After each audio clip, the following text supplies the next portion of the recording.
very, very quickly. That's very unusual. I'm usually doing technical presentations, but as I started talking with Chuck and then got out into the field a little bit, I realized there may be an opportunity to combine what's considered a crisis situation and provide a unique specialty product for what the Willamette Valley Ponderosa Pine producers are looking for. And so we're going to be talking about lemons and pine today, and I will flow into considerations given the pandemic crisis. It may not be the way the class wants to go, and that's fine, but at least it gets you to thinking and connecting silos that you wouldn't normally connect.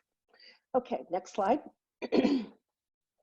So I'm just gonna, as I went through all of the data that Chuck provided me and David provided me and then saw, I actually got into the field with Maloney's property and walked through their Willamette Valley Ponderosa Pine stands. By the way, beautiful stands. I would say there are about 10 things that really jumped out at me and whatever you decide to do, if you don't kind of hone in on these questions and answer these questions, then you won't really have a comprehensive picture of what you can and can't do. So the first is just understanding that the mechanical characteristics of Willamette Valley Ponderosa Pine, I was hoping they would be different because there's a dearth of Ponderosa Pine that is just clamoring to get into the market, all the way from California, all the way up to Washington. It's been one of those species that essentially got bought out by international markets. It started in New Zealand, I want to say about 15 years ago, and has branched out to where you have your radiata pine that has become a substitute for Ponderosa pine, and you can actually get it cheaper by importing it in from New Zealand or Brazil or Venezuela than you can get it locally in terms of pricing. And so everything went topsy-turvy for about a decade to 15 years on this. So nonetheless, we can see that there's some fluctuations in mechanical characteristics, but by and large, it's pretty consistent across the board.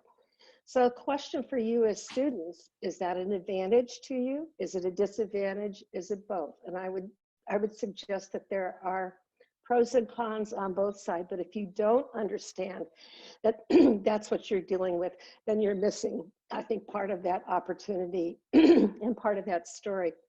I did also notice that the wood that I saw cut seemed to be suppressed material, which means it grows in tighter constriction. Typically, you might see that at higher elevations. I was surprised to see the tightness in the smaller diameter logs in the mid-valley. And those may well have different mechanical characteristics. So without kind of doing that testing and making sure it was, you're separating your suppressed material from the other material that you see in the stands, that might be a point of separation that you want to look at. Okay, Chuck, next slide, please. Okay, this is kind of a big one. Can you, oh well, doesn't matter.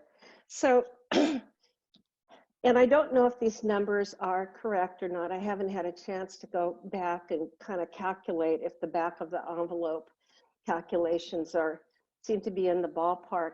But let's assume that they are. I think I was told that, at harvest time, you're going to be looking at about 360,000 board feet of material per year on a sustained basis. And just to give you a sense of what that means in terms of who your competitors are, if you are with that small a volume trying to just slide those through into what I call a commodity product like lumber that you'd want to sell to Home Depot, it's probably not going to work very well for you because your volumes are just way too small to command shelf attention for those commodity type products. So that volume almost forces you into a value added framework of thinking about as we get this online. And if it's truly sustainable and consistent, how do we get out of commodity and go into value add? So Chuck, if you could, I'm sorry, hit slide again. I would say that in everything that you do, you wanna bring in the limoncello factor here, because right now many people are really affected, obviously, by the virus. And it's a, you know, the old saying is, when life gives you lemons, make lemonade. And I'm going to kick it up one, because you don't want to make lemonade. It's a commodity product. What you want to do is kick it into the value add, in this case limoncello, and the price differential is pretty amazing when you do that. So it's just constantly thinking outside of the box to the next level. That's where I believe that's where your attention needs to be, especially if these volumes hold out at 360,000 board feet per year. Okay, next slide. This is also, in my industry, in the forest products industry, it is almost uniformly consistent on making the wrong calls here. We are such an old industry and have such roots, but those roots, and we've really had the luxury of playing in a field where resource was plentiful. We didn't have to stop and really think about how we work smarter, not just harder, but work smarter, and how we readapt, so that we're constantly, before we do anything, we pay attention to what we got out in the field. So that's your volume side. But then you flip it over and say, okay, where's the need? Who's going to buy this? And typically what happens in my industry is that you've got people that have supply, and so they crank it out and they get their lumber, and then they'll say, well, I'm sure if we you know, develop it into lumber, they'll come and they'll buy it, and they'll pay our, what is it, 1,000 per thousand? I think that was quoted in the field, which is a pretty high price for lumber. But I think the way that's best to think about this is you don't attempt to sell what you make. Your best bet is to make what you know you can sell. And it's just fundamentally reversing the equation around. Requires you to do quite a bit of research, elbow grease, so that you're really getting at the heart of what you're looking at. I think, again, tying it, there's always opportunity in crisis. I've seen it over and over again, and I've developed many products of what's been determined a crisis in the industry, like blue stain, you know, where you have a fungal infection carried on the back of beetles, and it gets into the wood, and all of a sudden you've got this blue stain running through the wood. The wood mechanical characteristics are just fine. You just have that visual attribute. And when that happened, it's still happening in many parts of North America. The temptation is to slip it in with clears and better so that you can kind of hide what you think is a mistake. Instead, we reversed the equation. I was up in Canada when this hit, and all through Alaska, we got, you know, dead material with blue stain in it as well. We created a denim pine association. So we created, just like Chuck said, what's that brand that, you know, can you take a disadvantage, can you take a lemon, make limoncello out of it, and do it so that you carry it through all the way to the branding information as well. And that fundamentally changed how blue stain is sold into the market now as a special graded lumber grade that you are able to sell separately, and people pay a higher price for it. So again, it's just reversing that around. You want to pay attention to specialty designs that are more adaptive to smaller scale production, which is what I think you're going to be looking at. And I don't know if this class can carry the concept, if you decide that you want to stay on this track, through to even engaging in a beta test, a pilot project. I think you have the opportunity to do that here in Corvallis, and you'll see that as we go through the rest of the slides. So, okay. Next slide. Yep. Okay, so this is just my thinking, right? Because I see this all the time. I travel all over the world, and I started to really pay attention to things that bother me when I check into motels. It doesn't matter where I am in the world. And for me, especially now in the pandemic, you know, the more that you can think about how do we reassure people that contamination is kept to a minimum, and, you know, how do we maybe address that with the hospitality industry? Are there some links here that you normally would never have thought about before? So for me, it's all the pillows on the bed, right? That when you go to bed, what do you do with those pillows? I mean, I throw them off to the side, or, you know, if there's no place to put them, they go on the floor, which has always been really unacceptable to me. So here you have the Courtyard Marriott. It's right next to my office on First Street here in Corvallis. And their rooms are, as you can see, they got lots of pillows on the bed, but you can also see they have wall space in between. You know, could you do something that would require kind of a minimum intervention of something new into the rooms and also adapt to what I think people are going to make choices on and where they stay in the future based on some of the attention to what's happening within our new normal right now, and how the hospitality industry is deciding to address that. Next slide. So, and I mean, the other thing that I think about too is with so many people, you have just a convergence of new interest in smaller sized homes, even tiny houses. It's one of the biggest growing real estate markets in the United States right now. So paying attention to tight space, you know, design configuration of what you can do to solve a problem and still have a very attractive feature to it. This happens to be in my condo here in Corvallis, a very small guest bedroom. And again, what do you do with all those pillows? Well, I've decided, I've been watching the orchard ladders for quite a while and what they were being used for. Nobody was readapting those to, you know, actually using it as a pillow rack. So that's what I've done in my home. And I love it. I love the idea of it. I get compliments on it all the time. Nobody has patented an orchard ladder to be used as a pillow ladder before, so we know you could probably get a patent pending on it.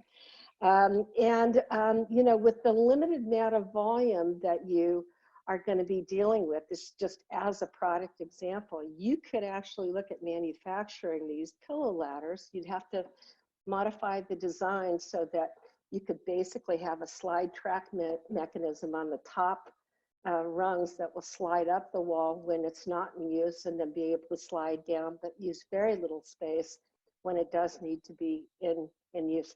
There may be other product designs that go very well with this kind of concept, but again, it's taking a crisis situation, understanding kind of what's new and different that would capture somebody's attention with it, and then be able to wrap an entire packaging around it. In this case, it may mean that you would make your partner the Marriott Courtyard. You could do a pilot project with test product going into the Marriott, and have the Marriott so that, and I see this quite often in the places that I stay throughout the world, if you happen to like the desk that you're sitting on or the credenza that you see, you can actually order it. And so basically the hotel chain takes on the responsibility of being able to sell this directly. You could be, you know, they could be buying directly from the manufacturers. So it's not just thinking isolate, it's not just lumber, it's kind of putting that full package together so you understand all of the elements of what you're trying to accomplish. Okay, next slide. Okay, this is another really big one, and you'll laugh at how I've come to describe this when I go back to briefings in Washington, D.C., and trying to explain what happens, you know, as you transition out of, in this case, I'm working up in the Tongass National Forest, transitioning out of old growth logging, large logs, you know, hundreds of years old. When those logs, when those logs get harvested, you'll have, you know, huge amounts, maybe up to 80% of the entire log that's left as waste in the field. What you get out of that is a little corner of real clears that command a very high price on the market. And nonetheless, that defect is just huge. And the damage that's done to habitat and ecosystems as you engage in that logging and old growth forest. So is there an ability to transition to what we call young growth forest, which is exactly what your Willamette Valley ponderosa pine is. It's a young growth forest. I think the ones I saw were maybe 20 years old. But dealing with going from, you know, a 3-foot diameter down to what now we're looking at is a 4-inch to 11-inch, you know, circular from the top of the log down to the bottom of the log. You cannot process that on existing equipment. You will not get, you'll have too much waste to look at. And the way that I think people remember it best, at least legislators do back in Congress. Go ahead, Chuck, the next slide. You want to think of carrots. And I take this into the hearing room. They won't allow me in with the knife anymore, but when I could show this right on the spot. But, you know, here you have your whole log, assuming, you know, that carrot, and that carrot actually was about, I think it was about 10 inches in length. Okay, Chuck, next slide. So this is what happens when you don't have appropriate technology. And this is exactly what happens with log processing when it comes in the smaller diameter and you don't have the technology to do what I call, number one, you want to have a single pass. You only want to touch that log once as it's going through because you've got so little volume that you're dealing with. And the normal way that we look at it is if you might have like a big circular saw, for example, that would take that log or that carrot and slice one jacket off. They call them jackets. They flip it over again at 90 degrees, slice another jacket off again, 90 degrees, and again. So you've touched that log twice to get it from round to square. From that square, then you cut your lumber pieces out of it. But it's getting from that round to the square where a tremendous amount of loss happens. And you can see just using the carrot example here, this is about 60% of the carrot that goes into chips or goes into waste because you've used the wrong technology. Next slide. So as you think about, you know, how you're going to get the best bang for your buck when you do harvest your Willamette Valley ponderosa pine, I recommend that you look at HewSaw technology. I'm working with them up in Alaska on this. I'm working down in California. And Oregon actually is a leader in this technology. We have 2 lumber producers in Oregon that utilize this technology, and both are within, you know, maybe a half hour to an hour distance from where we are here in Corvallis. And what happens with this technology is it grabs the log at the beginning. It goes through a super fast scanning process. It's like an MRI of the log. And before it ever hits inside where you see the saws are, it readjusts the log to handle the best approach and maximum efficiency for what we call curve in the log or sweep or twist. It modulates for that, flips the log around, and then goes through on a single pass basis. And you can see the number of saws inside this machine that, you know, goes in as a log and it comes out as almost planed lumber.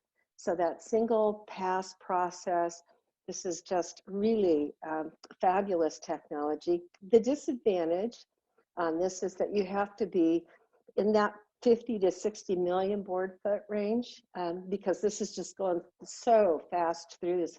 It would spit out 360,000 board feet in probably 2 hours. I mean, that's how fast this is.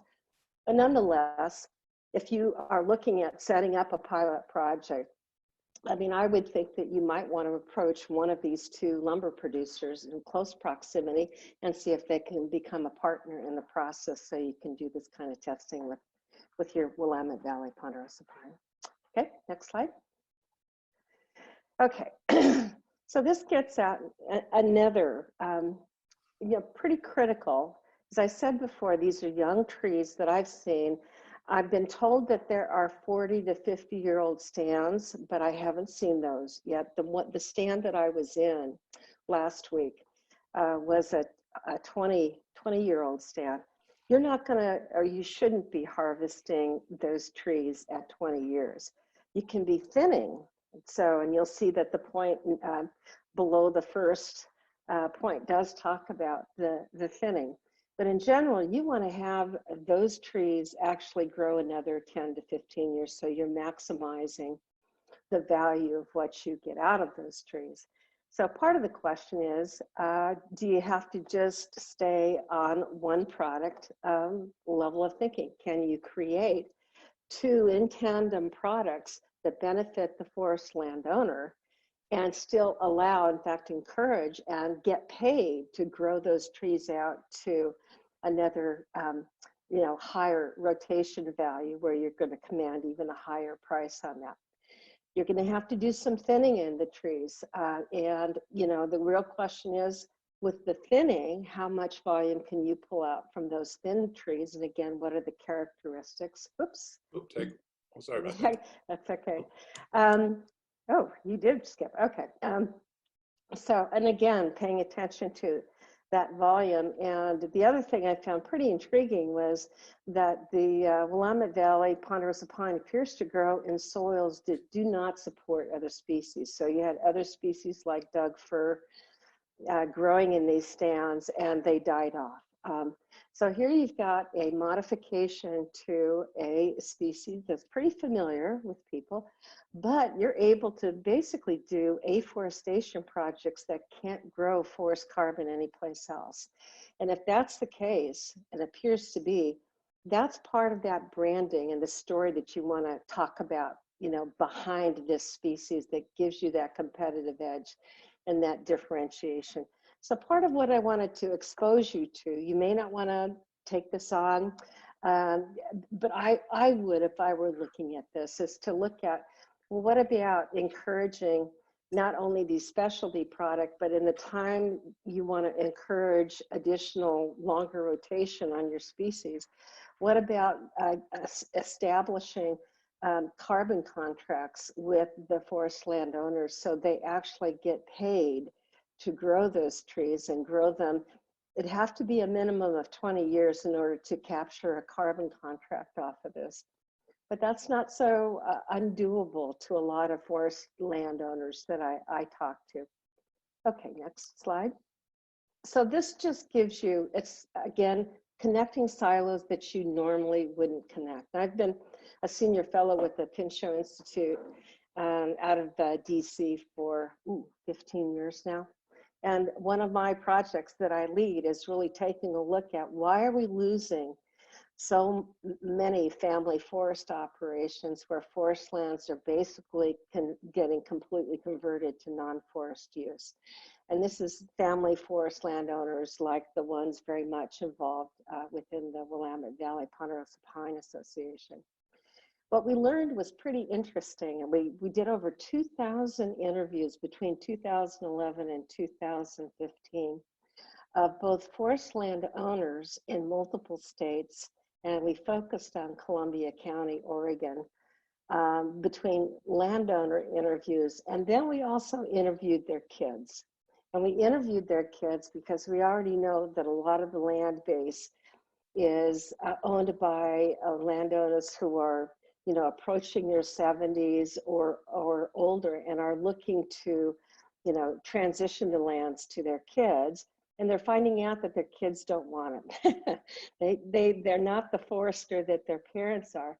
But what we found out is if we could combine some silos together, that would make it intriguing for the children to continue to hold on to family forests and maintain those forests in family hands. One of the big areas that would really do it is if they could get ecosystem service payment, in this case, forest carbon credit, but have that help pay for medical care. That's one of the big reasons why land transitions out of family forest operations in the United States. It's not what you hear typically on the Hill in testimony, because they'll tell you in that kind of public setting, well, it's really estate taxes and death taxes, that really do the number. And it's not that that's not true, that's pretty important. But really the critical issue, at least for the kids, and in many states, although Oregon landowners didn't find it so much to be the case, it was payment for health care. So oftentimes that's the only asset they have. We've got about 30% of family forest landowners in the United States that live at poverty level. Most people don't know that. And they're quiet. I call them the quiet poor of America because they don't complain and they're not homeless. And so they don't even get in the public eye, but there really is a pretty healthy contingent of a poor population where their only asset is their forest, and if they have a medical expense that hits, they have to sell the family forest. So you see two opportunities here, especially with the kids of forest landowners in Oregon who really do feel that having to deal with medical expenses would force them to sell the family forest. So again, looking at forest carbon banking, how do you put it together? How would it be attractive to the landowners and their kids? Becomes all a part of that equation. Okay, next slide. Okay, so this is just an overview to show you how unexpectedly silos get connected that you never thought about before. We never thought about connecting family forest land ownership to healthcare costs. That's the first thing that became pretty apparent to us. But the second thing was a bit of a surprise. We tracked on how much greenhouse gas emissions are put out by the healthcare industry in the United States, particularly hospitals. In 2008, hospitals represented 8% of all greenhouse gas emissions in the United States. By 2016, that jumped up to 10%, and we're even higher now.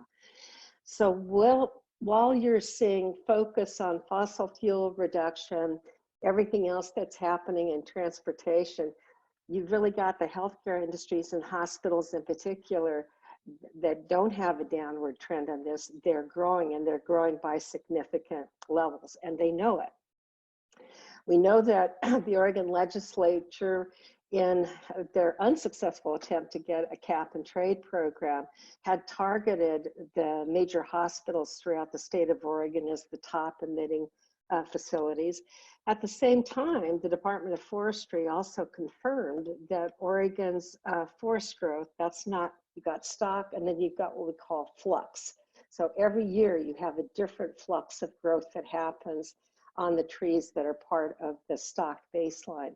And that flux every year offsets, just by the trees that are growing in Oregon, it offsets 50% of all other emissions by all other emitting sectors in the state of Oregon. Okay, so that includes transportation. So what people assumed at the beginning in terms of forestry being a net zero gain, you don't have to worry about it. Whatever gets harvested is made up for in growth, is completely off the table now, because we understand that your forests are really your big, they're your quarterback in trying to deal with carbon reduction and emission reduction, not just in Oregon, but across the United States.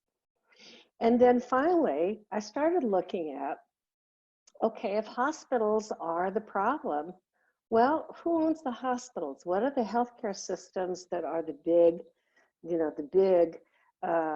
players in the United States? And it comes down to like three. That's it. Ascension healthcare system that's all through the South and the East. Dignity Healthcare that's all throughout the West. Providence St. Joe is all throughout the West. There's one more, I can't remember what it is. But in all of those cases, they're all owned by the Catholic Church, okay? So every day, 1 in 6 acute care patients per day are treated in Catholic hospitals. And I also tracked on the fact that those hospitals have the largest profit margins of any hospital operations in the United States. So in effect, you have kind of a captive market that has money, has money attached to it, that could start to do some pretty interesting partnership things if you could put those two together. Next slide, Jeff. At the same time, Pope Francis did a first ever for Catholic popes. He put out an encyclical in 2015 that put a spotlight on climate change reform and the necessity to do it. And he deemed it a moral imperative. And in doing so, he directed the Catholic Impact Investment Collaborative, which most people don't know about. But these guys collectively represent about 7 trillion in managed assets worldwide. They have access to a lot of dollars.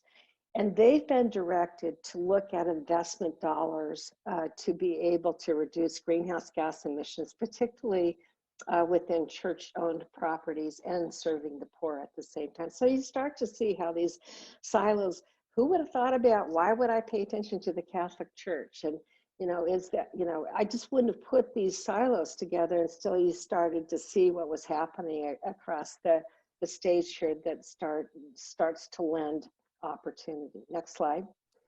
So within, I've just talked about this before, within the Pinchot Institute, and we call it the Forest Health Human Health Initiative, we've already gone in Oregon, and I've done it in 7 states across the United States. So Oregon could actually serve as a template.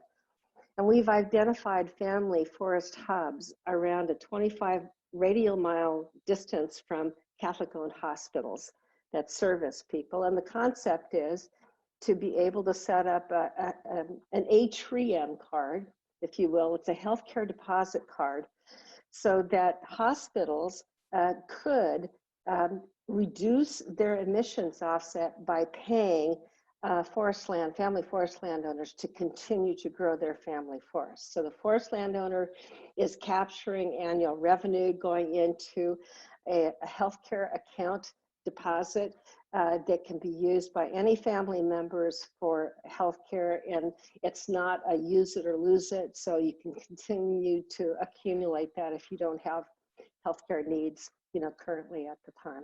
Next slide, Chuck. And basically, that just gives you the framework of how that would work. We're in the process right now of finalizing details on this. Again, it just depends on, whether there's a there. I haven't put the numbers to carbon sequestration, with the ponderosa pine, and whether there's a difference in suppressed, how much emission that's pulling from the atmosphere and storing it in the carbon. All of that would need to be done. But the concept is to not be afraid to look at these other silos to see where you could start to have, partner appendages that start to make a project pretty attractive and attractive to the very investors, like the Catholic Impact Investment Collaborative, that would step to the plate. If they step to the plate, it would be a major investment contribution from them. And I think, is that the last slide, Chuck? I can't remember.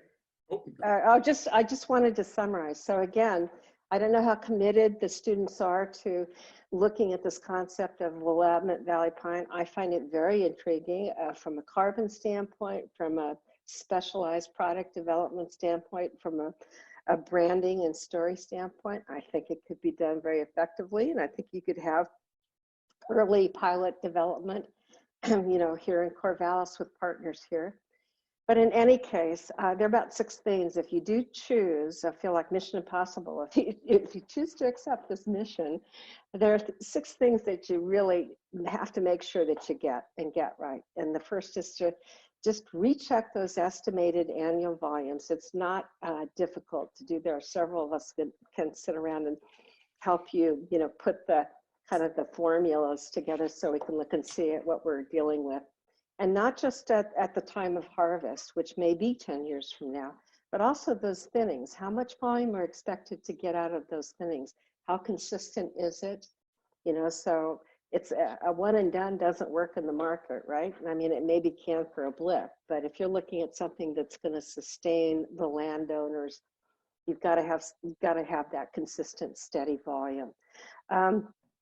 Again, making a decision on whether you just want to stick with lumber as a commodity product or you want to look at value added. I constantly encourage people to go the value added route, just because I think it makes you much smarter in terms of business opportunity, and it gets you into some territory where you find product design ideas that you never would have thought of before if you just stayed on that commodity level of thinking.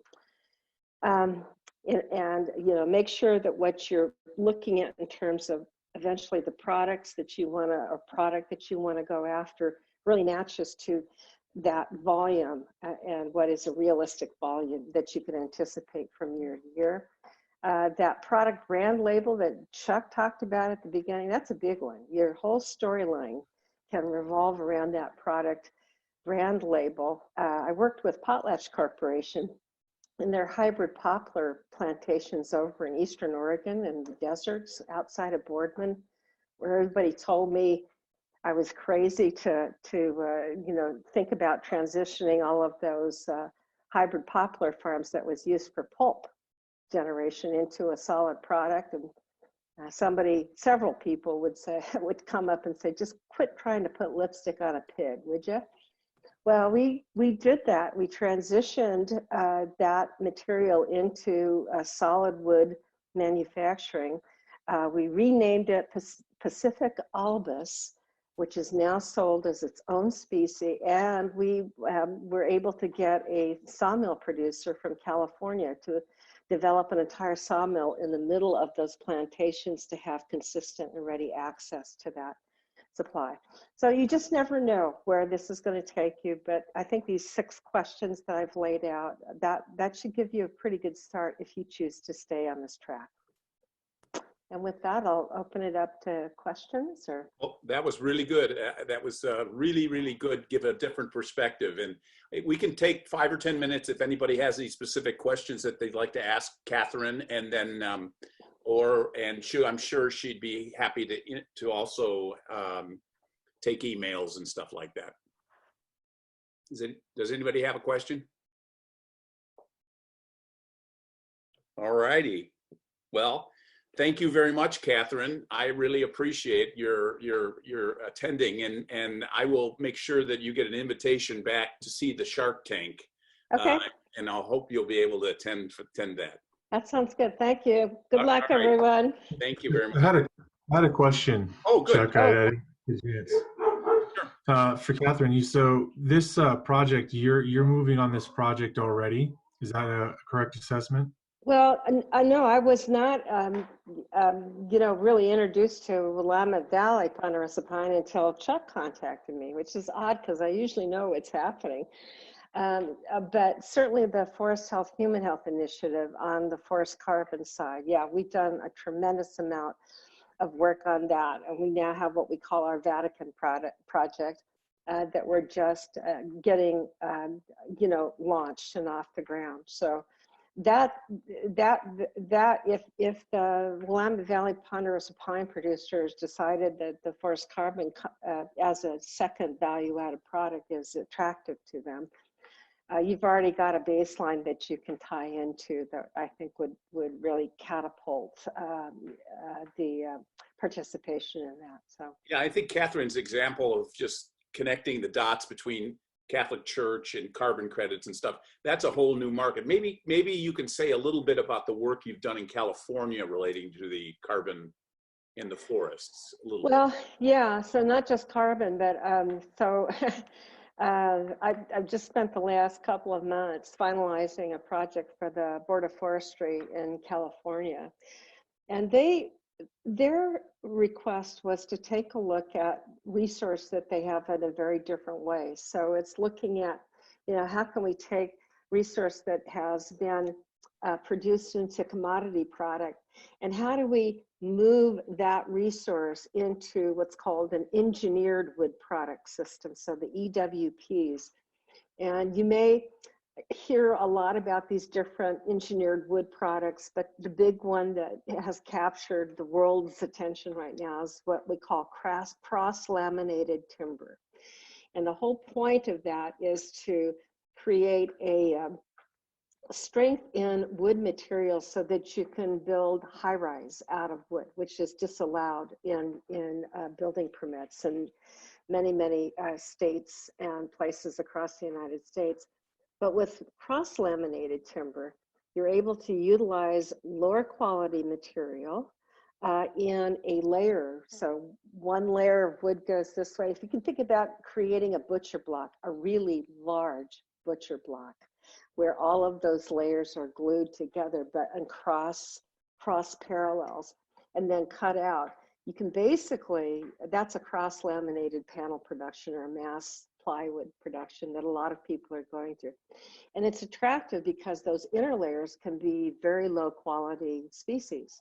So you could put a ponderosa pine interior to the top and bottom layers that might be dug for something, or spruce of a higher quality of value to doing it. Those typically take also larger volumes to be able to do it. But California is desperate to find market opportunity for their ponderosa pine because they got beat out by New Zealand and Brazil and these other countries with radiata pine. And those stands have been around now for so long without market structure to them, they become a fuel load. So they tend to be, those stands tend to be the stands that do have significant wildfire attached to it. And the desperateness that California is in right now, looking at how to reduce wildfire and protect the populations, in particular with the fires that are going on.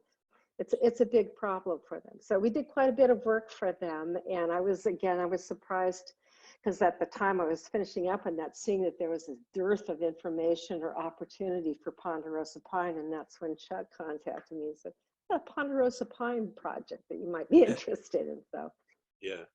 And the other interesting element that I'd like maybe just to say to the class is this whole rejiggering of how the environmentalists are now sort of on the side of the forester in some ways on this. That's I think an interesting angle. It is. I work with probably the top environmental organizations worldwide. And they've got brilliant people that, are working on all of these different issues. The Tongass is a classic example. There are about 30 different environmental organizations involved up in Alaska on the Tongass National Forest. But it was 2 of those environmental organizations that decided to maverick from the rest of the environmental community.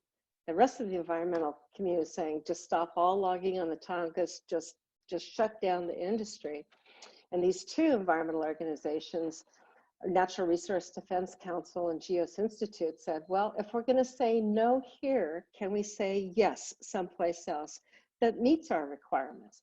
And lo and behold, they really created a young growth transition plan that's now in operation in Alaska. So it's again, making sure that you're not locking out partners that maybe you haven't been good partners in the past, but are proving to be very competitive partners for moving forward. Great. Anybody else got anything? Okay. All right. Well, thanks, Catherine. I really appreciate it, and I'll follow up with a chat with you tomorrow. Sounds good. Thank you, guys. Good luck. Thank you, Catherine. Take care. Have a great one. Thanks. The map, right? And if you look at this, if the screen, Home Depot itself is a product, right? They have an offering, and you go and you purchase at Home Depot. But the forest also is a product because they supply wood, and the mill is a product because they do. And every single step of the way, they're adding value to the wood, and hopefully they're making a profit so that at the end there's value created up and down the supply chain. So the actual product can be very complex, but it has a couple of areas. For example, there's the actual product, right? And here we're looking at a cutting board, and but then along with that product, there's other services that may come along with that. There may be financing, there may be warranty, there may be support. If you go in and buy a piece of, if you go in and buy a car, typically most people finance that. So the financing package goes along just with the with that. So and still there's the value statement right there. Okay, now even though we're talking about products, we're talking about different types of products, and these need to be identified because there's different marketing approaches to a specialty wood product. And I'm going to give you 4 examples. For example, a specialty eucalyptus flooring would be considered a specialty product because it's not a mainstream product and it's not used a lot, but it does have some features and advantages and benefits and something we should take a look at. Convenience products. These are products that people use out of convenience because they need to. And what I took are wooden knives and forks would be considered a convenience product. These two products, wooden knives and forks and eucalyptus flooring, would be marketed in a different way. Here's another thing made out of, on a shopping product, another thing made out of wood is a piano. And the definition of a shopping product for a piano is the fact that you don't really just go out and get a piano. Piano is something that is a high cost item, and you may shop around at different places to get the piano. And that's clearly more investment in the actual transaction. And the other, I was thinking of wood products, value-added wood products, and unsought is a product where you really don't even think about buying it. And I tried to think of a great example, and I came up with a coffin. So you could say a coffin is an unsought product. It'd be something where you just don't say to your significant other, hey, let's go out and shop for coffins today. So each one of these has a different sort of meaning to it.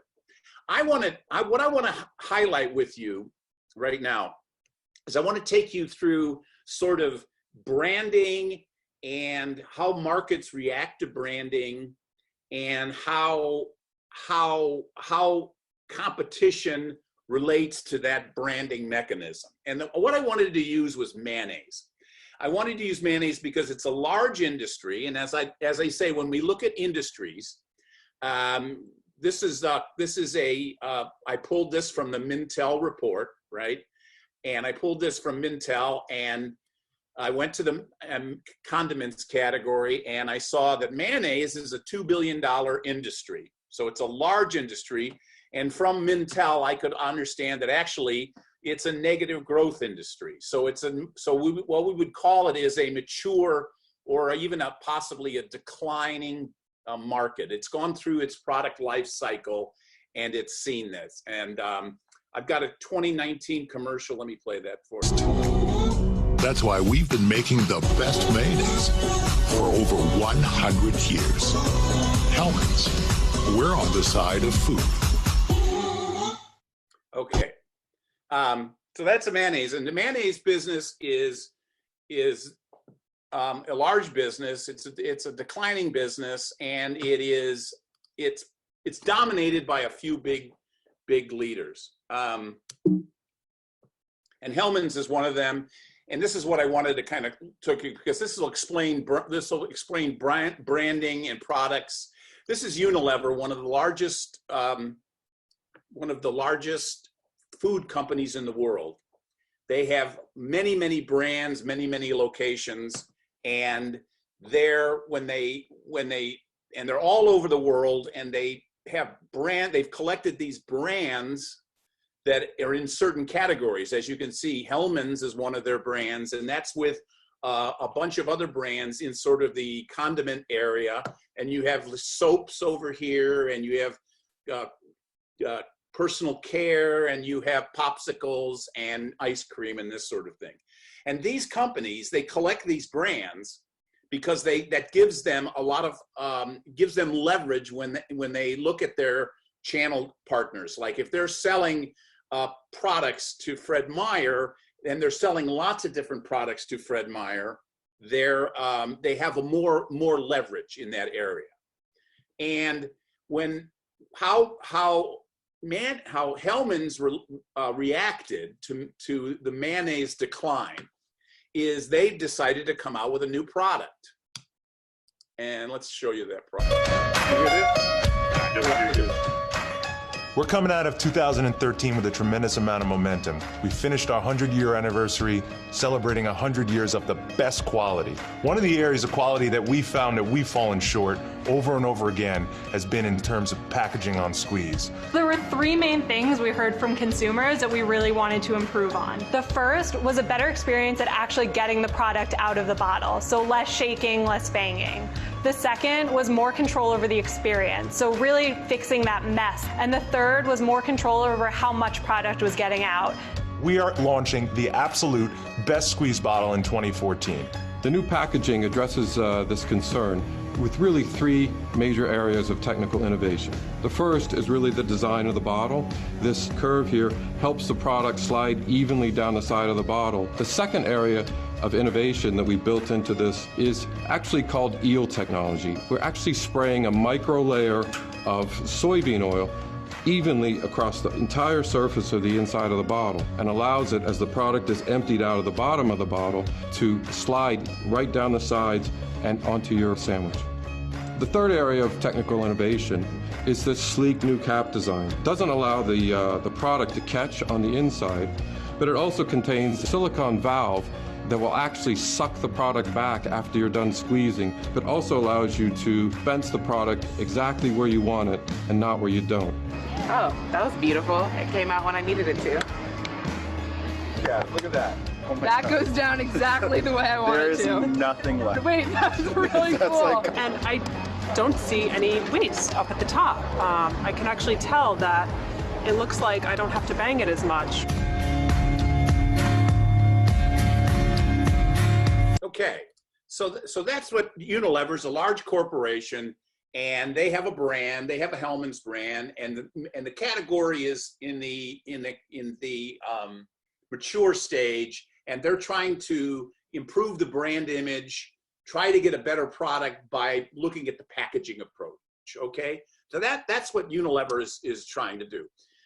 They also operate a multiple brand strategy, which is an interesting look at this, because the same company is Hellmann's is on the East Coast and Best Foods is on the West Coast, and they're the exact same mayonnaise. And one of the things I thought it would be interesting to play for you right now, actually made. When I first saw this product, I thought it looked kind of crazy.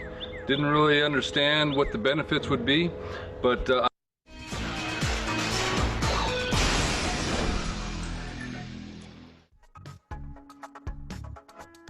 At this mayonnaise factory, the raw eggs arrive in liquid form by tanker Can't truck. see it again. Okay. They've been pasteurized to kill I off don't know sal- why. I don't know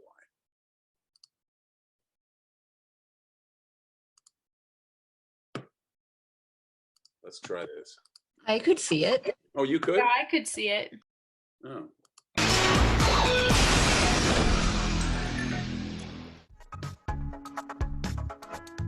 At this mayonnaise factory, the raw eggs arrive in liquid form by tanker truck. They've been pasteurized to kill off salmonella and other common bacteria. The egg supplier has also cleaned and sealed the tank valve, an additional food safety precaution. A worker clamps a sanitary evacuation hose to the tank, then with a few blows of a mallet, releases the valve. A pump draws the eggs through the hose into a refrigerated receiving tank. The second main ingredient, soybean oil, arrives by a railway tanker car. Like all bulk ingredient deliveries, for food safety, the tank is sealed at the supplier to ensure it isn't opened prior to arrival here. A pumping system transfers the oil to a large holding tank. Meanwhile, factory workers weigh out the ingredients that make up this company's secret blend of spices. Next, they mix this spice blend with white vinegar, cider vinegar, and salt. Then they add liquid natural flavors.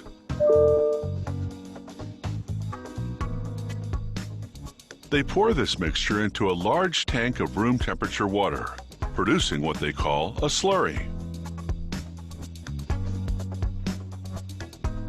The raw eggs, meanwhile, have been transferred into a large refrigerated holding tank. So now there are 3 holding tanks at the ready: a slurry tank, an egg tank, and an oil tank. A computerized proportioning system extracts the required amount from each tank and sends it to a mixing vessel. A couple of minutes of mixing at high agitation merges the eggs, oil, and slurry into tangy, creamy mayonnaise.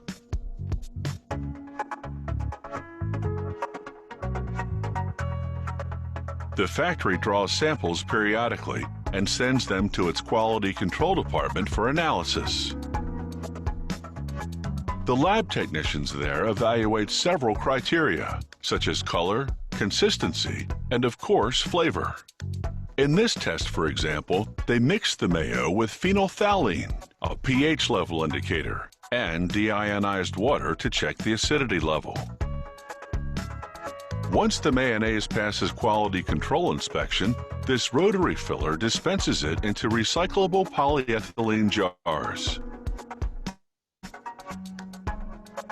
It fills each jar in just a quarter second.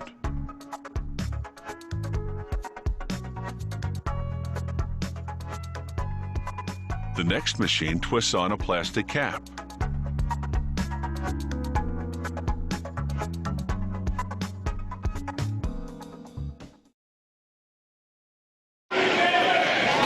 So what do we got here?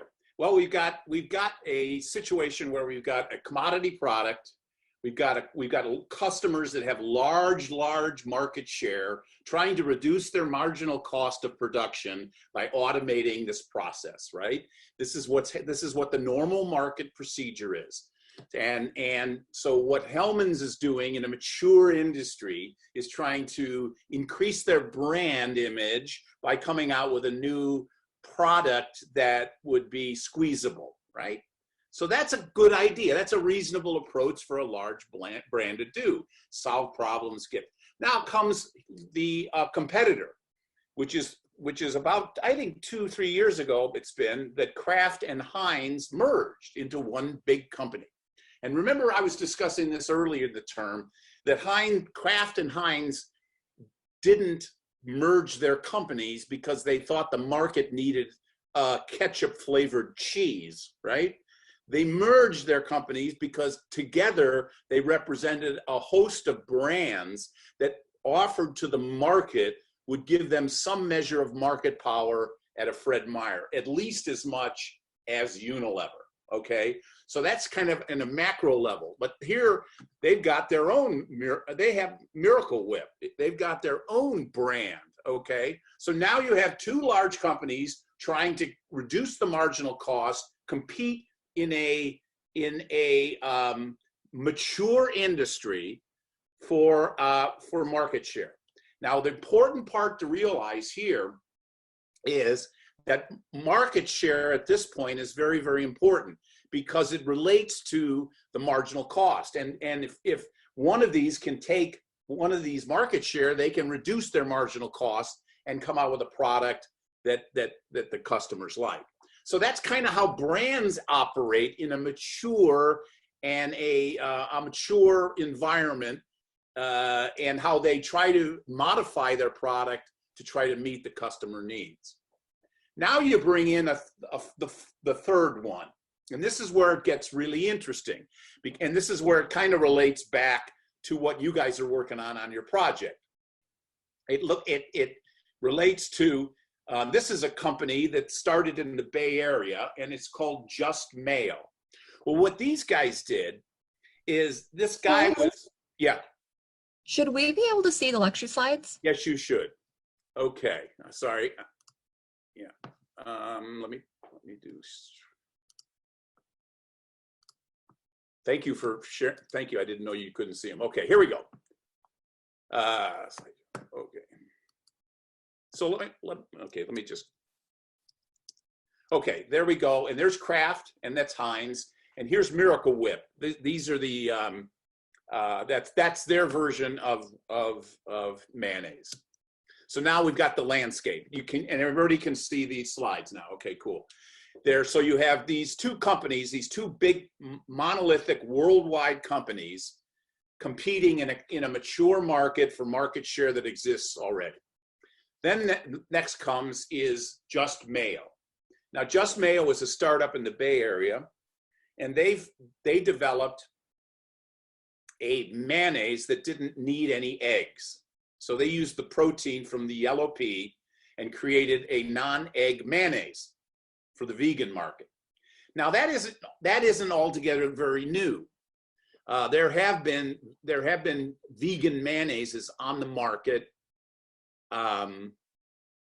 for years, But the difference here was the vegan mayonnaises that had been on the market were always priced 30% higher than these mayonnaises because they kind of thought they were in a niche monopoly area of the vegan lifestyle, right? Well, these guys came into the market and they took an entirely different approach. They said that the reason why our mayonnaise tastes as good or better than any of these other mayonnaise. It just happens to be a mayonnaise that's not made with egg. See, so that's the argument. That's the brand position that these guys came in. As a matter of fact, when these guys launched in Whole Foods, I remember going into Whole Foods and asking them about this product, and they physically gave me, they gave me a bottle to try, to take home. They put a little sticker on it and it was like a free sample. So that was pretty cool. And so I'm sitting there going, okay, now here these guys come in. It's a high-tech startup, and they got a mayonnaise without eggs, and they're marketing it, and they came in at similar pricing as these big guys. So these guys, it's interesting to see what these guys did to react, okay, and how they reacted, because typically this is a market that was considered very mature, and so they were behaving in the market like that was the fact, right? And they were coming up with innovations and packaging and things to try to do. These guys came into the market and said, I have a brand and it's made without eggs and it tastes just as good. So they're looking at their market going, I don't just want the vegans, I want everybody, okay?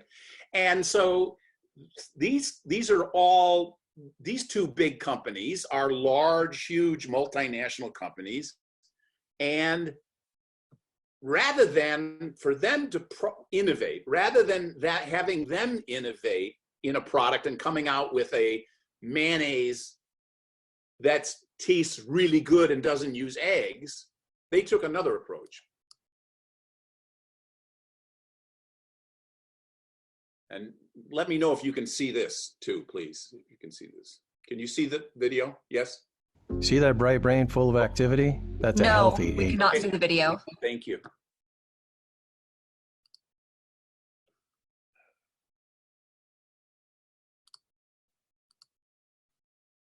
Okay, here we go. 18-year-old brain. Mine is the other one. Then we have Just Mayo, okay? That's the mayonnaise company that does not use eggs. Eggless mayo. Got it? It's made by Hampton Creek. Hampton Creek has been threatened by the egg board. I can't believe this. Welcome, Hampton Creek CEO Josh Tetrick, a frequent guest on this program. And you always send us, whenever you're on the show, you send us a whole case of this mayo. Well, now, you don't use eggs in the mayo. The egg board, whomsoever they are, is coming after you. What are they threatening you with? Well, the American Egg Board is actually run by the USDA, and they've done a few things, Stuart, to take away your favorite mayo. They actually paid someone to call Whole Foods to attempt to block the initial distribution of the product, trying to influence policy. But as with all things, we stood up to it. And good on the USDA. And you might want to congratulate the Obama administration because they're actually looking into it. Well, you're a vegan. They look after people like you. Now, what did the Egg Board have a problem with? The fact that you don't have eggs in your mayo, or that you can't have mayo without eggs? What were they saying? I think there are two things. They realize, probably like you, Stuart, that we're not just a tiny company in San Francisco, but we're making a huge dent in making food better, and they see how fast we're growing. And yeah, of course, also they see that we're using plants, not because we're obsessed with plants and crops out there, but we enjoy working with farmers to reduce the cost of food, to use less water, and that's somewhat a threat to their business model. But as Senator Mike Lee from Utah has already spoken out against, this is a free market economy, and may the best product win, so we're going to keep on pushing on. Now, you're not a tiny company, are you? You actually have considerable sales through Whole Foods across the country. I don't know whether you're prepared to do this or not, but can you tell me your gross revenues for the past year? Well, here's what I can tell you, Stuart. We're one of the fastest growing food companies on the planet, and it's certainly not just Whole Foods, but it's at Walmart, it's at Dollar Tree, it's with Compass Group, the biggest food service company in the world. And, you know, think about that, Stuart, the Dollar Tree, right? So not just Whole Foods, but the Dollar Tree. And you remember the point of the company, making it easier for regular people to eat better, and that's why we're everywhere. And I think that's why some incumbents, not all of them, but some incumbents are feeling a little bit threatened by our progress. Can you say this? Are you the largest vegan food provider in America? Are you? Close? I would say we're the fastest growing food company that aligns with your values. Okay. Are you a $100 million a year company yet? The value of the company is considerably more than that. I don't want to get into revenue right now, but why? Well, why not? Come on. Why not? Well, why not? Here, that's enough. But the point there is now. Can you see the screen? Can you see the presentation? Yes. I just see the YouTube video. Okay. All right. I'm gonna stop. I don't know what then. Let's do. Here we go. Okay. All right.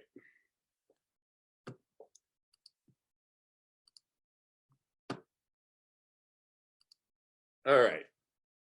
So we've been. So where this is all leading to is the idea of branding. What I want to do is I want to give you an idea about how you can reshape, how you can reform, how you can create value in industries that may be mature by looking at it a different way, right? So what these guys did, and these guys went even a lot further. They went ahead after this was poured. They went ahead and they pulled out an old government regulation that from 1935 that said that mayonnaise had to be made with eggs, and they sued this company because of that. And then that's how they reacted in the marketplace. So what I want to do now is I want to shift the slides. I'll talk about branding and the concept of branding, because this is really important. And I want to make sure you get your heads around this, because the branding of your value-added products are going to be exceptionally important as we move down this tactical area of product, place, promotion, and brand. Okay, so we're going to look at what makes a good brand. Okay, and the brand, there's really not one single thing. There's no one recipe for what a brand should be, because a brand can exist in the name itself. It can be the website. It can be symbols and characters and jingles. So it's very, a brand, branding with the Clydesdales for Budweiser beer is entirely different than the Nike swoosh. But they both have the same power in the marketplace, and that's important. Now, I want to go back, and I want to give you kind of a background of this, and that is 50,000 years ago, there was a major change with the human being. They call it a great leap forward. And what it is it was the development of what they call the triune brain. And I've got a short one on this that I want to play. I can't do it. Let's see. And I'll probably have to see if you can see this. Can you see this video? Yes? Yes? You're a scientist, Paul. Okay, thank you. I don't know what's going wrong. Okay, I'm going to stop share. Have to go. I don't know why I have to go through this step now. Share screen. Here we go. All right, let's take a look at this. This is very important. Neuroscientist Paul MacLean formulated a model of the brain in the 1960s, describing the brain in terms of three distinct structures. Firstly, the primitive brain. This system of the brain is responsible for the most basic survival functions such as heart rate, breathing, body temperature, and orientation in space. The control mechanisms in this part of the brain are rather consistent. Secondly, there's the limbic system, sometimes referred to as the emotional brain. The limbic system is the reactive part of us that initiates the fight or flight response to danger. Key areas of interest to psychotherapy are the hippocampus, the amygdala, and the hypothalamus. These form a very fast subconscious evaluation and response system designed to keep us safe.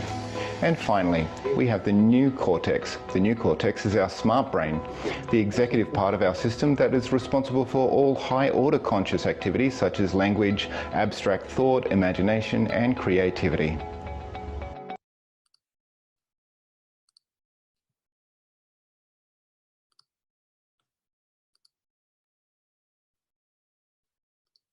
Can you see the slides? All right, good. Here we go. All right. So that's the triune brain. And basically what it did is it vaulted the human being into a different category than most other mammals. And it provided for what we call cultural universals. That would be things that we all do in common to better ourselves. Language, art, music, cooking, self-decoration.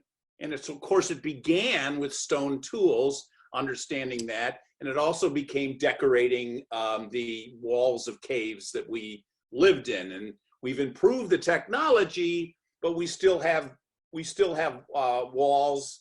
We have Facebook walls instead now today.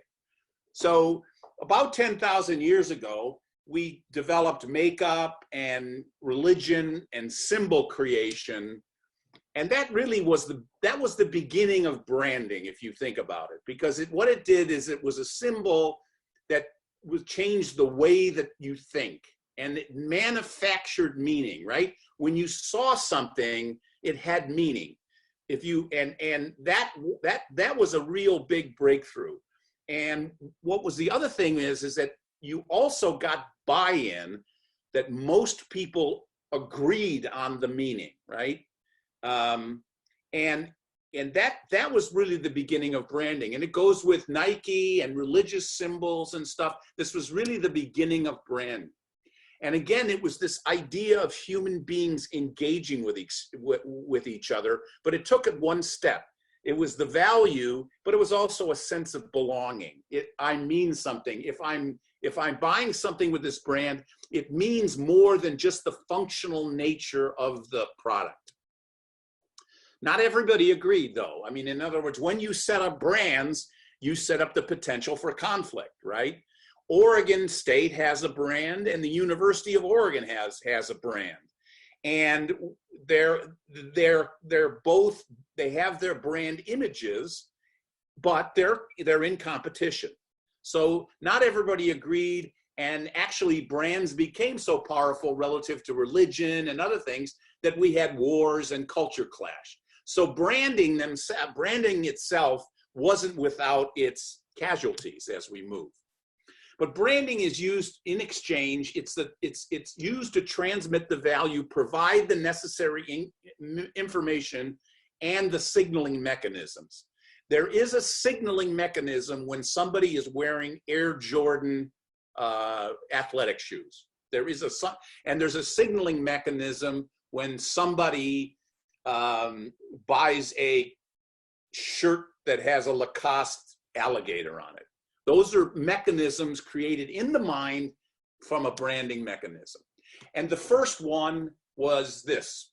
And this is a big breakthrough in brands from the standpoint that they created trademarking and trademarking laws, okay? And that was important because the governments thought that if they could give people trademark authority, that brands would be created and that value could increase. And they started branding in 1876.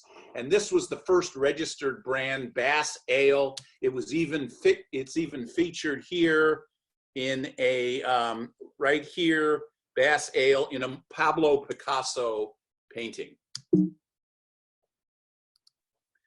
Of course, we know these brands very well, and these are highly developed brands over the time. And a brand is Google, Coca-Cola, Microsoft, Apple. These are brands that we know and we think, and we've actually registered in our mind a value proposition to that. And that's very successful. That's one of the things. Now, the way branding got moved from going slow to go light speed in the US was basically from the Industrial Revolution. And when we discovered assembly lines, when Henry Ford, mastered the idea of mass production, there wasn't really any need for branding because the products were similarly interested in just getting them out at a very low cost. So literally, there was no brand on the Model T. The Model T was just what they said. It was a Model T. So what happened is this Industrial Revolution ushered in assembly lines, low marginal cost. But as we got much better at making things, we were able to make more different things at the same cost through manufacturing technologies, okay? And that's like, this is a Ford portfolio you can see of, this is their product line, product width, and product depth, okay? Those are important. They offer, and each one of these cars are offered to a specific target market. Okay, how did this happen? Again, the manufacturing technologies kicked in, and we had just-in-time delivery and quick change of tooling and different products at the same marginal cost, expanded selection, and large advancements were created there. That allowed us to be able to efficiently produce lots of different items that people now use and you can brand. So what is a brand? Okay, the first big thing about a brand is that it's a differentiator. Both these, Pepsi and Coke, spend about $1 billion a year on advertising, and they're trying to differentiate themselves from one another. That's really, really important. It's a differentiator. It is a thing that says, I'm not Pepsi, I'm Coke, and I have a message that I want to send. And a brand is also a value association, okay? Neiman Marcus Neiman Marcus and Walmart are both very, very successful companies, but they don't cater to the same target market. They have a different brand. They have a different value proposition. And most products that you would see in a Walmart, you wouldn't see in a Neiman Marcus. It's also a differentiator in schools. Again, Oregon State versus the other guys in Eugene. So a good brand, and then we say, what is a good brand? And this is where we answer, a good brand should command a premium price. There is a big difference between the price of a Converse tennis shoe and an Air Jordan tennis shoe, even though they may be made in the same facility. So a good brand is the ability to sell more units at a higher price. Here, give you an example here when we talk about Post-it notes. Everybody's used and knows Post-it notes, but Post-it notes were developed by 3M Corporation almost by a mistake, but they were patented and they created a market for Post-it notes, and they had the brand name and they had the patent on that, and they sell about 50 billion units a year. But they had the patent for the material that expired in 1997, but the trademark never dies. So they had the trademark for that, and they had the market position for that. Obviously, when the patent expired, they had competitors move in, and we've talked about this quite a bit in the class about how competitors move in, they offer a discount, they offer a price, and the price gets driven down to the competitive level, okay? So that was it. But in this case, it's an interesting point, because what Post-it notes has done is they had reduced their marginal cost of production. So when people tried to enter the business, they had a high marginal cost because they didn't have the volume. So there, in this case, 3M was still making a profit because their product was priced at what they call the monopoly price and what everybody else was the competitive price, because everybody else's marginal cost was much higher. So a good brand has the ability to attract and retain stronger employees. Nike as a company if you've ever known anybody that works there, or if you've ever been around anybody that works at there or knows them, that at the end of each meeting, Nike has a 2-minute conversation on whether that meeting was good for the brand. Every decision that's made at Nike is made relative to how the brand will be perceived. And for example, I've said this before in class, Nike won't do business with Walmart because Nike thinks that Walmart's, if it does business with Walmart, it would lower its brand image. Brands are also a point of view. Brands are also a point of view. And I'll give you, this is a great example. You've got Target and you've got Walmart. Both are discount retailers. Walmart, because of its aggressive business practices, has gained reputations in some small towns and other towns as that it's not a really great company. It moves into these small towns, it kills local economies, it replaces good paying jobs with part-time work, it exploits low-cost labor, and that's a valid point of view for a lot of people, which keeps them from even processing that. But there's another point of view, right? There's people that think they enjoy it because it's got low prices and it has the best value. It's open 24 hours a day. It gets great selection. Here is, and then the other point I wanted to make here was that these are both similar business models, but people don't have the same feeling about Target as they do about Walmart. Okay, let me give you a couple brand point of views of Amazon, right? One point of view is that they have free 2-day shipping, they have great selection, and they have good prices, and they're easy to shop. But if you look at both of those companies and what they do, Amazon actually has less to offer in that sense, because Walmart, it gets its reputation from replacing local high-paying jobs, whereas Amazon doesn't have any jobs. The only job is the person in the UPS van. So these are different, and it doesn't really matter. What really matters in this sense is what people feel, and that's what I'm trying to get across today when I talk about branding. Because with your product, you have the opportunity to create a brand and get the customer to buy into the brand message that you're sending, and that's really important. Also, a whole example of branding would be customer values, right? Sustainability, healthy, wholesome, fresh. That's Whole Foods brand. Now, on the opposite side of the coin, another viewpoint is they got a premium for that brand. They were able to get a premium for that brand. On the other hand, people that were shopping there, it became known as a place called Whole Paycheck, right? Because it was expensive. See, so it's very, very critical that the brand has the correct message, okay? Brand is also customer values, right? That's why I was interested to have Catherine in here today, because she looks at this wood industry in an entirely different light than the other guest speakers has done. She looks at it from more of a holistic standpoint. She looks at it from working better from a carbon mitigation, a lot of different ways. And that's the important part. And I keep saying this in class, is that what makes the value in marketing is the ability to paint the picture that you want painted. It also will give you a competitive advantage, faster, cooler, state-of-the-art, that sort of thing. A brand can provide that.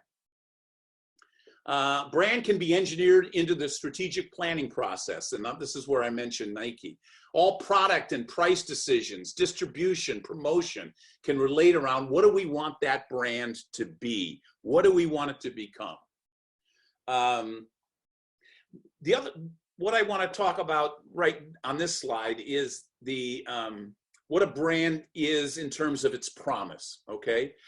McDonald's has a promise that they started years and years ago that they haven't changed. And their promise to the market was, I'm going to give you food that's fast, I'm going to give you food that's cheap, and I'm going to give you food that tastes the same wherever you go. And that promise they've been able to maintain, and they really invented the fast food industry, took it up, went up the product life cycle, now maturing, and generations now that are coming through have different opinions about that. Now the problem is with that, let's see. So in branding, and I'm going to end with this slide. When in branding,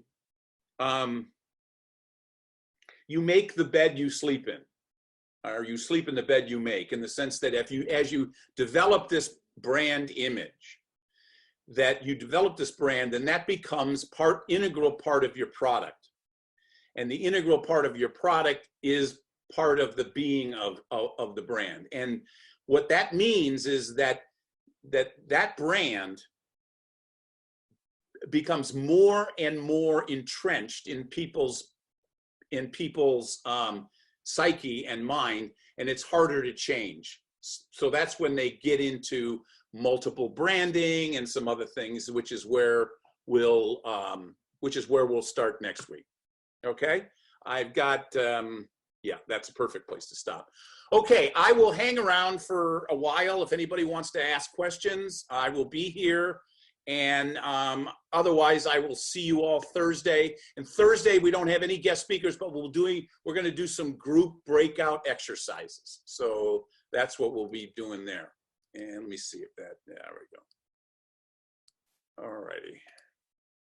There we go.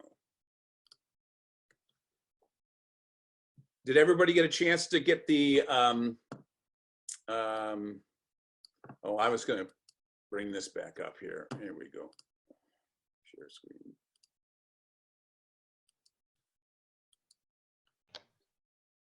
Are you going to put the checkout code back? Yeah, up I'm there? going to do it right now. I'm doing it right now.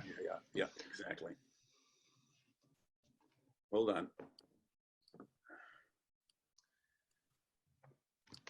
There we go. I got it right here.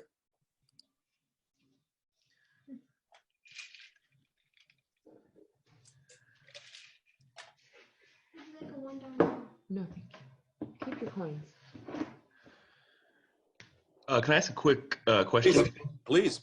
Similar question I asked 2 weeks ago about just ideally, where should we be as far as our marketing project goes? I think you should be at the point where you're kind of down to one or two final product ideas, Okay. And what I want to do is once you get that, then expand your thinking relative to branding. And what we're going to be doing now is Thursday, we're going to get into pricing. That's really important. Then we're going to do promotion. And then, so we're going to just keep stacking these things on top of each other till we get done. Right. So kind of as we go over in class, that's kind of how we should throw that to the project. What you'll notice, what I do after the midterm is it's really based on the tactics of how to put this plan together. And what I'm going to do on Thursday is maybe have a breakout exercise, and then have the groups break out, and then maybe deliver me something, or I'll bop around, because I gotta figure out how to do that really well. That would be awesome. That would be awesome. Yeah, that's cool. Okay, well, thank you so much. Yeah, my pleasure. Thanks. And then, yeah. Hey, Chuck. Yeah, hi. Do you have a list of items that you want to see in the marketing pitch, or is there something? I think there's a rubric in Canvas. I'm sure there is in the group project thing. I'll make sure. Otherwise, I'll post one. Yes, there is a rubric, and there is. What I'll do is I'll post a couple presentations that have been done before. We have a Facebook site that we post all the winning presentations on. You might want to take a look at that. That's Oregon State BA 390. That kind of goes, they're live. They're not virtual, obviously, because we weren't in lockdown or whatever, but that'll give you a good sense of what the judges think the winning ones are. Okay, thank you. Cool, yeah. Chuck, can you possibly put up the updated slides, because the ones on Canvas are not accurate? Yeah, I'm going to do that. I have a problem with my, I think the slides, I'm having a problem with my storage is at capacity. I was going to work that out, but yes, I will update these slides tonight. Okay, thank you so much. My pleasure.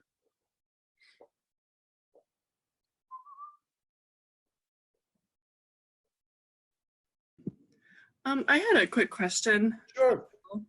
It's kind of random, and it encompasses some of the aspects that you were talking about with ethical marketing, or kind of the morals that come along with it. Yeah. Because in the chat, when you brought up the Amazon example, one thing that they're kind of pushing for is, automated delivery or, owning their own trucks. Yeah. There's kind of becoming a change in, how people are viewing the postal service as well.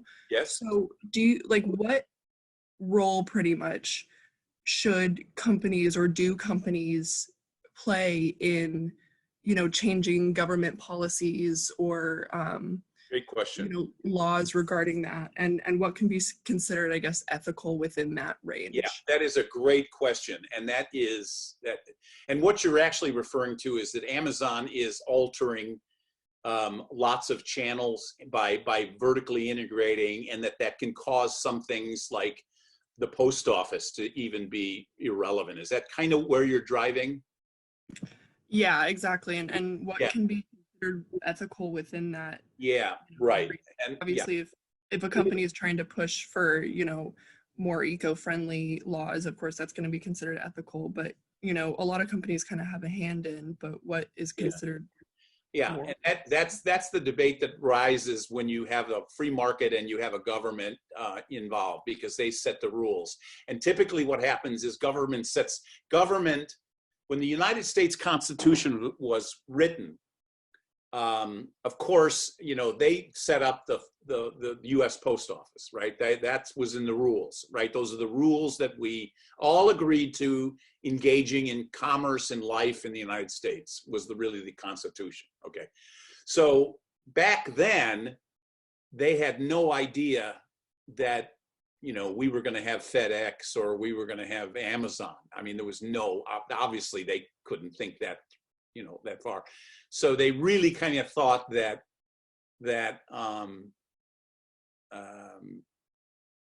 post carrier was a common, what I always called in this class, public good.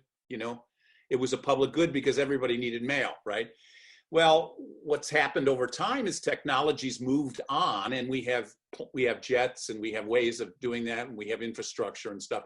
So companies that are seeking value are doing the best that they can to get around that. And this is not new. For example, when FedEx got started,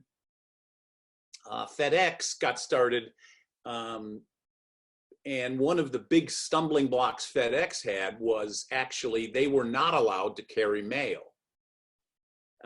They were not allowed to carry mail because that was the monopoly of the U.S. Post Office. So they had to work with legislators and stuff to come up with, FedEx envelopes. I mean, FedEx overnight, and that causes a lot. That becomes a political issue. So I guess the answer to your question is when companies are disruptive, which is what Amazon is, undoubtedly they'll end up causing some kind of change in the way we look at regulation.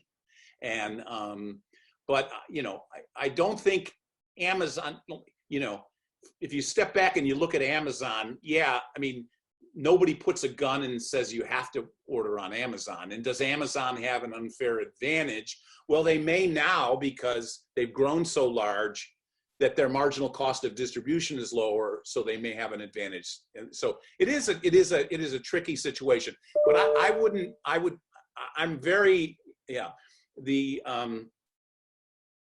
it's hard to say, when you talk about ethical decision making and ethical marketing, that's the toughest part of this whole process, because I go back to the argument that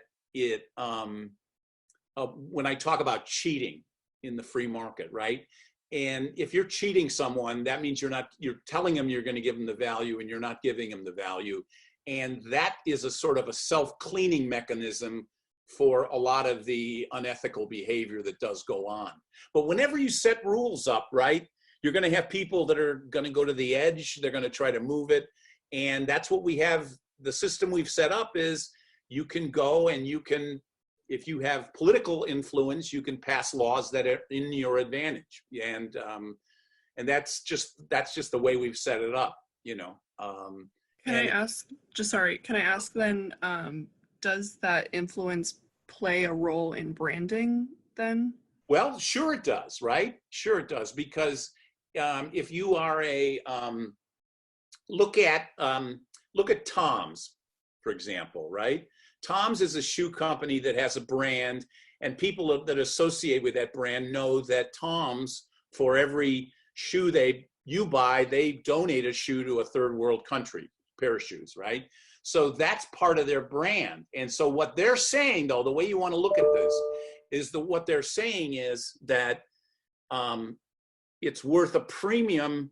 They're getting a premium because their customers see a value in that. In other words, there's a lot of people that don't see a value in that, but they've carved out a niche where people that see a value in that are doing that. Now, one of the things I think is interesting about our project this term is this whole idea of, you've got on the one hand, you know, the plastics business that arose in the 60s, you know, even when The Graduate, you know, and they said, we got one word for you, plastics. And this whole notion that wood is sustainable and it's a carbon sinking thing. So no one's looked at that angle here. And, you know, is it unethical to eat? Is it unethical to eat with plastic forks and spoons? Well, no. But could we make a value argument, a sustainability argument for wood forks and spoons? And I think you could. Does that kind of make sense to you? Yeah, that does. Thank you. Okay, good, cool, very good. Hi, Chuck. Hi, Rachel. Yeah. Yeah. I was just wondering if you got my email, because I know you said that I don't know if you've had a chance to talk to your friend yet, but I just remember you said that we should maybe try to like speak again. I did talk to him. Oh, I did talk to him. Yes, I did. Yes, that's very good. Thank you. I talked to a lot of people. I did. I talked to him, and he confirmed that. I asked him. I said, well, first of all, I had to find out about his business, and his business is off considerably because the whole medical business has been upended, just like everything else with this virus. He told me that.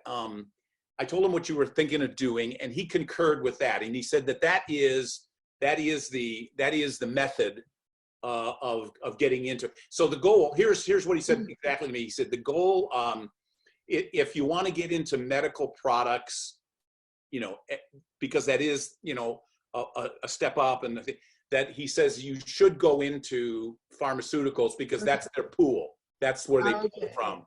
And if you spend 2 years and successful in that, snogging it out. He also recommended that. That's great. I'm glad you mentioned, because I was going to try to get a hold of you, but I forgot your name. He said the wrong way to do it is to go into medical products first. He said because those are really crummy jobs, and it takes you much longer to get up the ladder. Which made sense to me. So I think your approach is try to get with like a Merck or somebody like that, and because they have great training programs, and they, you know, the pay may not be that great, but you get in there, and then there's so many of these medical things that, I mean, Doug, my friend, he started with he's been in pacemaker. When I met him, he's pacemakers, but now he's doing stents and he's doing all kinds of. And these things are just they medical products is constantly innovating. And what they do is that if you have relationships, or you've demonstrated that you can build relationships in the medical business. And he said that's the value. And what he told me though is there's another approach. And I said, and he asked me, are you biological sciences? And I said, or biological something. And I said, you were biology, right? Or okay. But is there a biology? Are you thinking about biohealth? Biohealth. That's it. Do we have a biohealth at OSU? We do. I took anatomy and physiology, which I don't know, that helps with kind of understanding some of the disease mechanisms and things like that. Yeah, his son. But Jason did the biohealth thing, and then got into, and he went straight to medical equipment. Okay. He's done pretty well. So I think that's what he was saying. I think you can get into equipment right away, but I don't think just a straight biology does it. Yeah. Does that make sense to you? Yeah, that's well, that was the issue that I was running into, is that it's like a big jump between my major that makes sense. Right. And pharmaceutical sales. And I actually had a recruiter email me back about a job with Eli Lilly. Okay, that's good company. It was in primary care sales. And they wanted me to start working in April. If I actually interviewed, they were like, you have to go to all of these training sessions, and they were all before school ended, and this was before we went to all online. So I was like, oh, I'm not going to graduate. Right. And then I think that was kind of like an unflexible date for them. So she just said to start, she was like, my suggestion would be to apply again in May, and every time you apply, tell me that you're applying. And the issue that I'm running into now is that, well, there's not a lot of things because of COVID. Well, yeah, that we can't do anything about, right? Yeah. Hey, sorry to interrupt. Rachel, what's your major? Biology. Oh, okay. I'm biology too, and there's like a program, if you're interested, that might be able to answer some of the questions that you have. That's what is it? Specifically for, it's called SP3. It's the Scientific Professional Pursuits Program. Cool. And I work pretty closely with it, and it kind of factors in a lot of what you're talking about. Oh, that's cool. Is that through OSU? Yeah, it is. It's through the College of Science. Okay. What year are you, Sophia? I'm a junior, but I'm have a marketing minor, and I'm kind of trying to do the same thing as Rachel's talking about. Okay. Yeah. As we move out of this thing, there'll probably be a lot in that area, I would think, medical or whatever. Yeah, I was excited about it, and then this happened, and now I'm frantic about getting a job, and I'm not sure whether I should wait to actually get a job in this, or get a job because I need a job. But that's a toughie. Well, sorry to interrupt one more time. All of the national labs are still running, and so they're still taking applicants. And so they have programs like that as well. But then there's also micro internships through Parker Dewey. I'm not sure, Charles, if you've heard of these, but I know the College of Business is sharing a lot about them. Yeah, OSU sent out a big email about. I applied to a couple, but I didn't hear back. We should probably do more of that, more applications for that. Yeah, one of the things we're looking at is for the seaweed businesses, we're looking at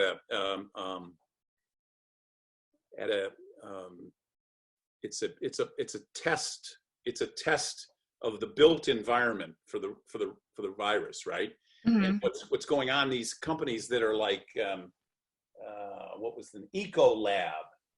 Ecolab is a company that specializes in cleaning and treating bunches of different. They're out of Minnesota. You give them a call because they're busier than you know what with this stuff. Because what's happening is, and this was interesting. I was at a webinar at the University of Chicago with a bunch of their economists, and Austin Goolsbee was, you probably know that name because he was in Obama's administration. Okay. Yeah, and then a couple other guys.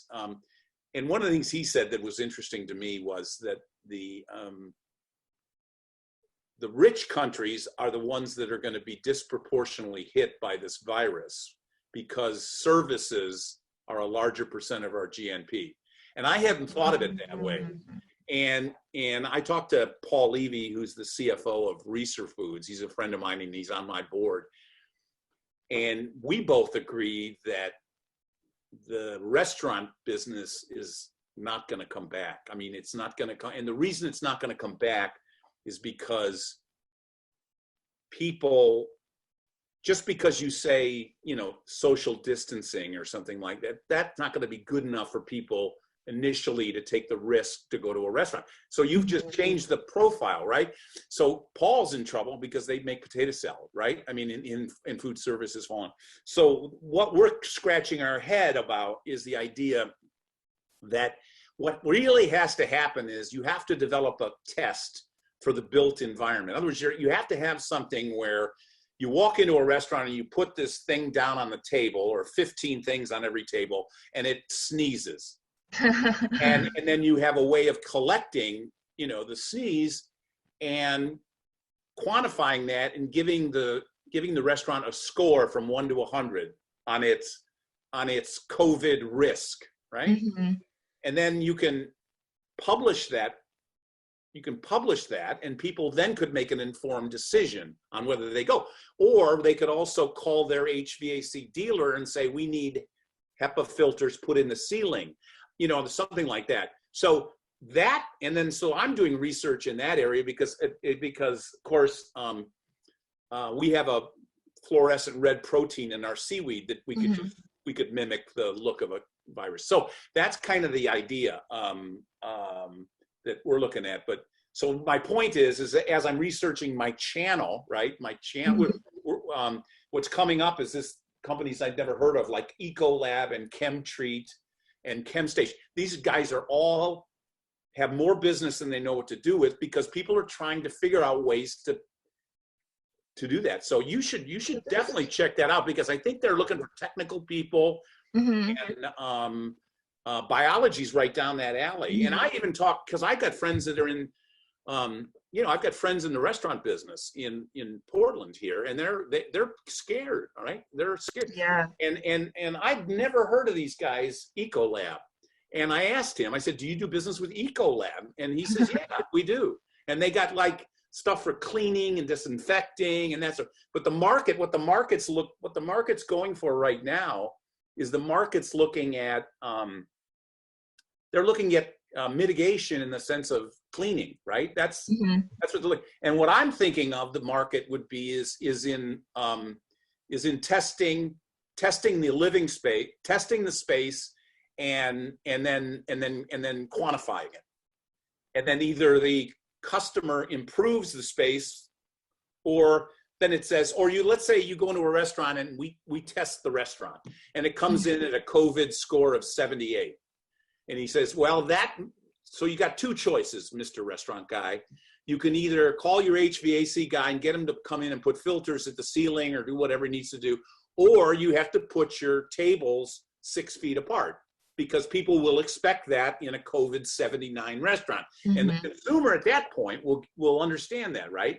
The consumer at that point he'll just look. I ran it by my wife. I said, would you go, you know, if I developed this product and I developed a score, when would you go back to a restaurant? And she says, when I know it's safe. And I said, how are you going to know it's safe? See? So we'll tell them, and then we'll make a market out of that, you know? And that's kind of the idea. But you should give them a call in, and you should. Yeah. I would love to hear what they have to say. Yeah, I mean, I'm open to any opportunity. Yeah, no, I would go. That'll keep us talking too. Do it tonight. Call. Okay. I'll go to their site and apply, and then let me know what they say. I'd be curious, because I haven't talked to them yet. But my idea is to go to one of these channel partners, or like a Cisco, a food service place, right? Because these guys are dead, right? If you're a supplier to the restaurant, you're dead. So your business is dead, he dead, you're all dead together. So if you gave the channel, like Cisco, you give them a tool to help the restaurants grade themselves, then the market could do, because they got salesmen and everything, the market could do that in a week, right? If you wait around for governments to come up with the 6 foot rule is a bunch of BS, right? They don't know. I mean, they don't know if it's 12 or 4. They just came up because they had to, right? Yeah. What we're going to do is, you know, we're going to try to quantify that, and there's a market to be made there, I think. So Yeah, it's kind of funny. There was this video that some lady made as a joke about COVID-19, and it was all the stuff that the government says, and it was just basically everything that they've said that contradicts the other thing. Right.